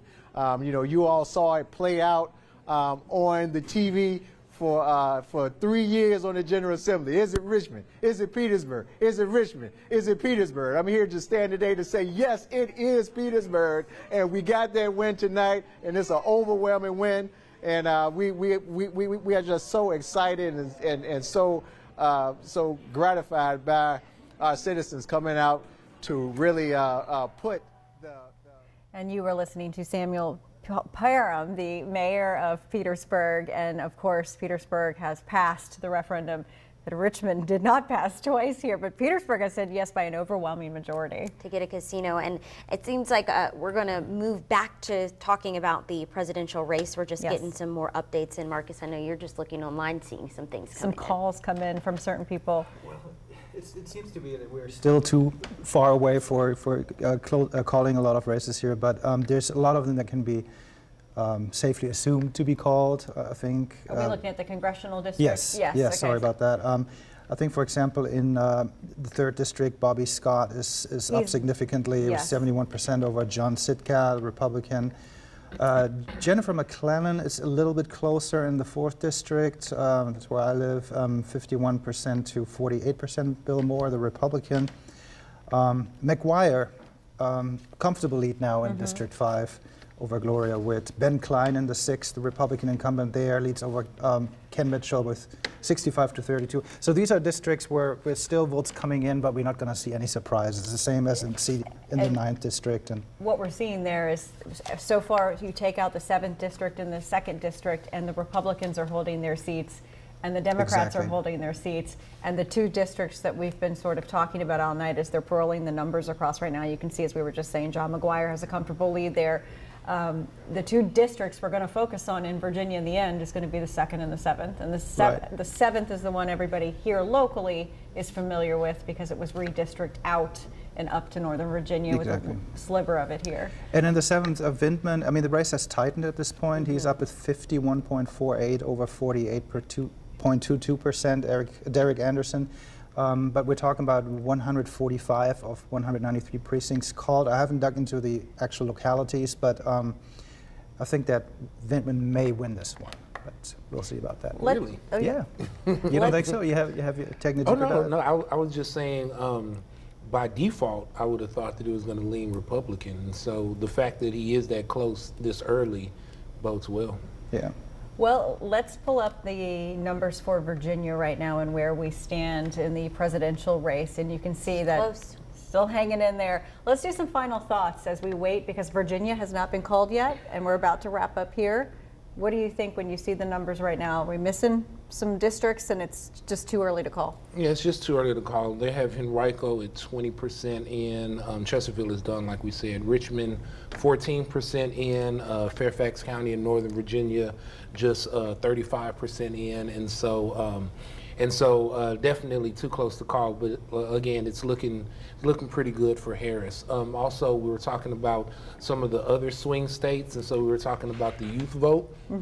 So in North Carolina, the counties where Duke and UNC are, they haven't reported anything in North Carolina. Well, Durham has none, and then where North Carolina University UNC is 20 out of 40 precincts reporting. And then if we look at Georgia, Cobb County, DeKalb, Fulton, Gwinnett, they're all not reporting any of them. And if you look, those are the places surrounding the Atlanta area, and so the African American population in those places is pretty high. And so again, if it's a narrow Trump lead now, things may actually kind of shift once a lot of these other locales start coming in. Marcus, any final thoughts on what you've seen tonight? I think it remains too close. I think Harris might have at this point, as Ernest said, a slight advantage, generally speaking, and the 7th is too close to call.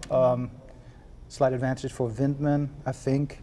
All the other races, even though they haven't been called yet, or those that haven't been called yet, they're all kind of playing out the way we expected them to. So no real big surprises there.